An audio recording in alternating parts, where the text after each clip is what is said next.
elderly gentleman in his 80s gets a new Corvette, takes it out on the road. He's hitting 85, 90. He's doing really well when all of a sudden he sees that light behind him and hears the siren coming up. And for some reason he panics and hits the thing to the floor and takes off even faster. So the police officer's taking off after him. And then finally he gets it straight in his head and he pulls over and he says to the police officer, I'm so sorry. I don't know what came over me. I don't know why I took off like that. And the police officer says, well, you know, it's late in the day. It's almost near the end of my shift. I'll tell you what. If you can tell me a story I've never heard before, I'll let you go. So the man thinks for a second, and finally he says, my first wife ran off with a police officer, and I thought you were trying to bring her back. Police officer says, okay, you can go.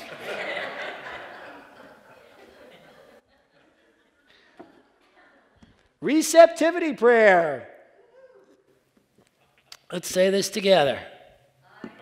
I'm open to the evolution of my soul. My mind is alert. My heart is receptive. My next step is here and now. Great. Thank you. Okay, you can put it up now. Welcome to my second talk without notes. We'll see how this goes. This is on deep roots. This is on rooting all the way down. I have a saying that says, truth is only truth if it roots all the way down. So this is about love. This is about light. This is about remembering who we are in the midst of the storm. So you have my wife, Ash, walking across calmly in the midst of that storm, and then you have 3 other people doing some more interesting kinds of things that it turns out that we actually do in life. We actually do these things. Myself, I sometimes do all 3, and then before I finally get to the calm place. So it isn't just that we have deep roots that root us down. Sometimes we have to remind ourselves with our spiritual practice so that we don't continually get carried away like the other 3 in our little film up there. So you have the first one that goes across with the broken umbrella who's just being pulled. For me, she represents the person who's going to tough it out. Tough it out against that storm. Have you ever felt that way? I got a tough time going on here, and I'm going to tough it out. So you bear down, you go forward, and then all of a sudden, like a wave of the ocean can do, it just knocks you over, and before you know it, you're going in the opposite direction you want to go. Has anybody else here ever experienced that? Yes. That's what happens if you don't have deep roots. That's what happens if you don't have that spiritual practice that can hold you down and hold you firm during the times that are toughest. You think you can tough it out. One of the things they say about a sweat lodge, I've done over 100 sweat lodges, and the thing they tell you about a sweat lodge is you cannot tough it out. The steam will win.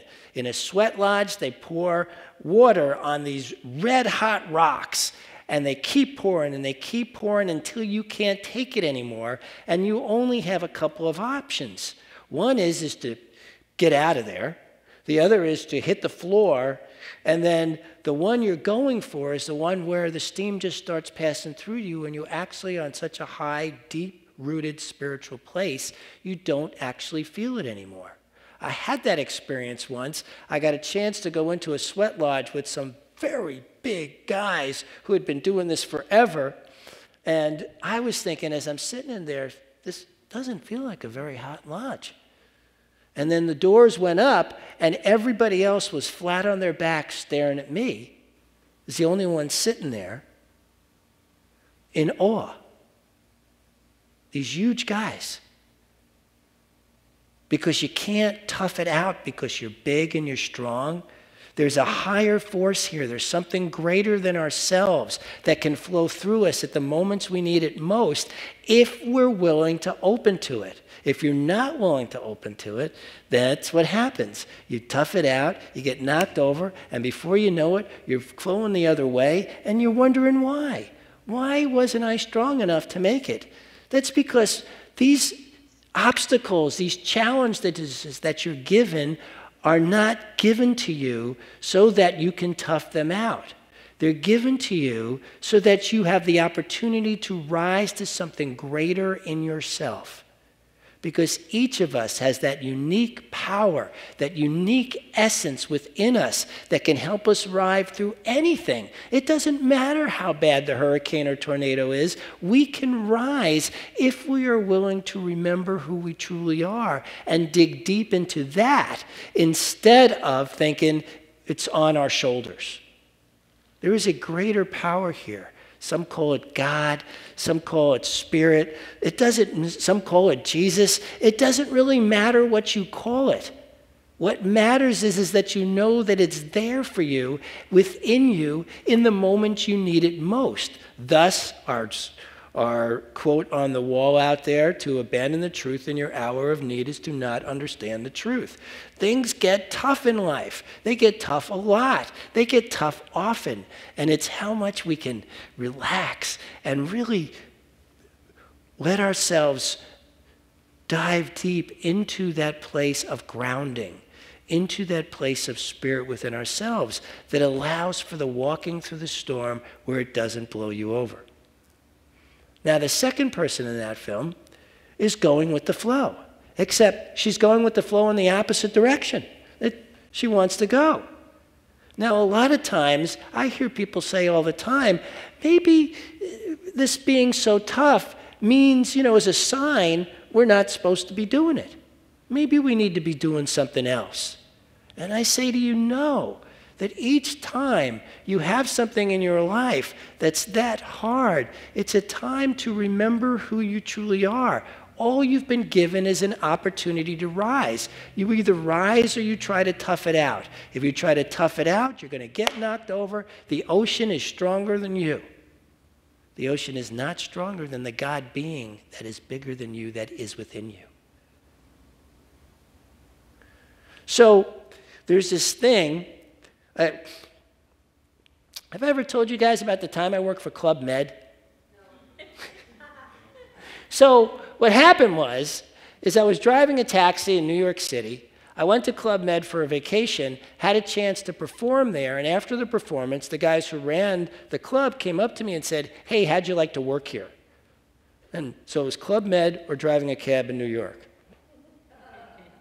So I wound up working for Club Med. And I got to do some incredible things where I was there. Two of my favorite activities, besides performing every night, was playing tennis in the morning and windsurfing in the afternoon. What a life, huh? So I'm windsurfing, and I'm just starting to get good at this. And so I'm starting to, a windsurf, in case you don't know what it is, it's a surfboard with a sail on it. You got to hold the sail, you lean back, and you let the wind carry you. The thing is if you just let the wind carry you, you'll get further and further and further away from shore. Going with the flow may take you in the opposite direction you want to go. But how do you fight the wind? You don't. You do something in sailing called tacking. Tacking is where you take the wind that's going out and you go side to side and let it carry you in where you want to go. That's how it works. If you can learn to tack the hardest obstacles in your life, if you can learn to go with the flow, but use that flow then to go in the direction you want to go, you'll find yourself coming back to the direction you want to go in. Is it a straight line? No. Has anybody ever made a straight line in their lives to where they wanted to wind up? Anybody here? Because I'd love to meet that person. I'd love them to teach me how they did that. But what I've done is learn how to tack, learn how to work with what's going on, work with the energies that are there so that I can go back and forth and then finally reach my destination. How does that apply to the tough situations of life? Well, for myself, one of the things I do is I watch my rhythms of my actual energy. How am I feeling? Am I feeling strong in this moment? Am I feeling weak in this moment? And then I don't fight it, but I follow it around knowing, because that's what we do in this teaching. We know. There's nothing more powerful than our knowing. And that's where deep roots come into play. We know this is our destination. This is where I want to wind up. This is what I want. And I get to have that. I get to have that. I deserve it. I'm worthy. So are you. Each of you deserve and are worthy of the exact dream that you have. And I encourage you to go for that dream and not get discouraged when it's not a straight line. It's not going to be a straight line. It's just not going to be. You could try. But when you know it's not a straight line, you can then follow it however it's going to lead you to get to where you finally want to wind up. In knowing that it will, because that's the key. You got to know that there's a way there and that you will be shown that way by your higher self, that you have a power within you that is greater than you, that will show you how to get to where you want to go, that it's there. But you got to know it, you got to believe in it, and you got to work with it. Every day, all the time, because that's what nurtures the deep roots that allows for walking in a way that can actually turn out the way you want it to. Now, the last person spinning around is my favorite. That person's just victimized by life. Oh my God! You can never get where you want to go feeling victimized by life. You got to be willing to lift yourself. You got to be willing to know yourself as more than that. You got to know yourself to be greater than your circumstance. The same power that is within you created the universe. You think your problem is a problem for the power that created the universe? But if you're not rooted in that idea, if you're not rooted in that concept, if you're not rooted in that law of oneness, then what you are doing is lost. What you are doing is not getting to be where it is you want to be. I heard about this guy back in the 1500s. He wanted to be a writer. And what happened was in the Navy, when he went to support himself, and back then there were only a few things you could do if you wanted to be a writer to support yourself, and so he joined the Navy. He gets captured by pirates, and he's tortured and works as a slave for 5 years before he finally escapes. Then he winds up in another war where he gets shot and loses the use of his left hand. Then he winds up as a tax collector, but he gets put in prison for the mismanagement of funds. So here he is, this young guy who has this dream of being a writer, who finally at 56 gets his book published. It was called Don Quixote. He didn't actually finish the second volume of it until he was 68, which is when he died. And it still got released. But he never gave up with all those wild and crazy ways in which he went around life. He never gave up to the fact that this was his to do. So he did it when it was the right time and do it. So one of the things that creates this deep sense of trust, this deep sense of rooting, is trust. We have to believe and trust that in perfect and right time. That's one of the things that we have for us. I totally encourage you that when you feel discouraged, talk to yourself. When you feel like things are against you, talk to yourself. Remind yourself of the higher self. Breathe in that place where God is all there is. where oneness, spirit, whatever you want to call it, is all there is. In those toughest times, allow it to flow through you, allow it to be you, allow it to come through you into creation, because that creation is there for you. You get to have your dreams. You actually get to have them. You just have to breathe deep enough and go with that to do it. I heard about this guy who wanted to be a professional football player, and by the time he graduated college, actually wasn't thought of as very good. In fact, it was thought of so poorly that he got drafted number 199 and was the fourth backup quarterback for the team he was on. But he believed in himself. He believed he was rooted down. And so he went about working and working hard, doing what he needed to do, even sitting on the bench, became a work ethic leader for the team, to where by the end of that first season, he was now he was the backup to the star quarterback.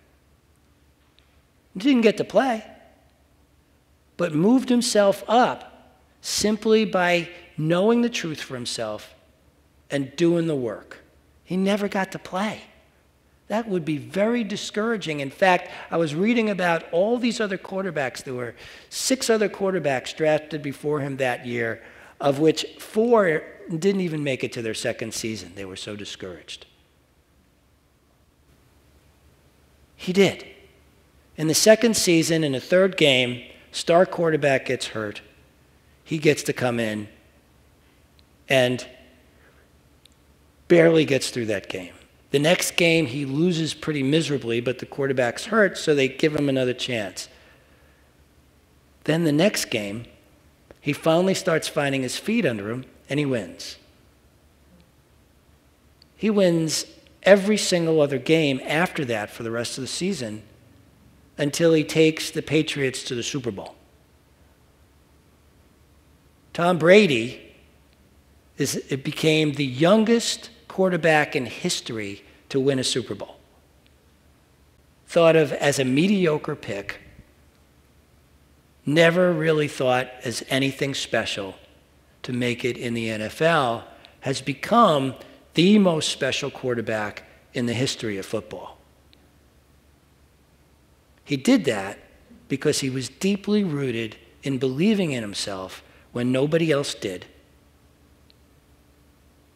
and moving forth in the work ethic of excellence that astounded people. He didn't have all the talent. I don't know if I'm sure many of you are unaware of this. There's something in college football called the Heisman Trophy. The Heisman Trophy is given out to the best college player every year. Turns out that only 20% of all Heisman Trophy winners ever make it in the NFL. The reason for that is work ethic. You can be a star in college on talent, but talent's not going to carry you at the top level of play. That's really true for anything we want to do. You don't think you got the talent? It doesn't matter. What matters is you have the dream and the work ethic. The work ethic to know the truth about yourself, the work ethic to let it drill down to it roots deep in your own beingness. This is about rooting down. One of my favorite stories is Mother Teresa. Simple nun at a simple nunnery, has a vision to go to India and serve the children on the streets. She gets over there, talk about rooted down, okay? She gets over there, and it's massive, the problem. The kids running around the street without parents, everything. And she just gets in her head, all I can do is one child at a time. and doesn't take on more than she can chew, but keeps moving forward knowing she can make a difference, one child at a time. And there's this great story about after she was famous and had been doing this for I don't know how many years, she was in a courtyard with 50 orphans and called the entire town together and said, we have to take care of these 50 orphans. And the town said, there's too many of them. We can't do it. There's no way we can do this. So what she did is she lifted up one child. She said, okay, who will take care of this one? And somebody stepped forward and said, okay, I will. And then she lifted the next one, said, who will take care of this one? Somebody stepped forward and took care of that one, until all 50 kids that the town had said, we can never take care of this many kids, were taken care of, one at a time. She came up with that because of how deeply rooted she was in her own knowing. How deeply rooted are you in your own knowing for what your dream is for your life? I encourage you to dig deep down, because it's there. It's there for each and every one of us to have our dreams come true, as long as we don't try to tough it out, go with the flow in the wrong direction, not even watching how it's working, or throwing up our hands in victimhood. What we have here is power, we have presence, we have the power of the universe on our side. On our side. Think about it for a second. Take a deep breath with me and breathe that in. Breathe in that knowing that you have the power of the universe on your side to move you forth, even when you can't see how to do it. Even when you don't see a way, there's something larger going on. Breathe that in and know that truth for yourself. And together, we will all see our dreams come true. Thank you. I love you. All right. Take out what you're going to give and hold it in your hand. You want to hold it in your hand? You want to unwrinkle it? Because this is power. This isn't just money. This is power. This is how we infuse our power into what we give so that it does return and builds our life in the law of circulation. This is how we get it going. This is how it flows. So you don't want to crumple it up. Uncrumple it, hold it in your hand, and say this prayer together. God is the source of all supply. Money is God in action. What we give, we receive multiplied abundantly. All that God is, I am, and so it is.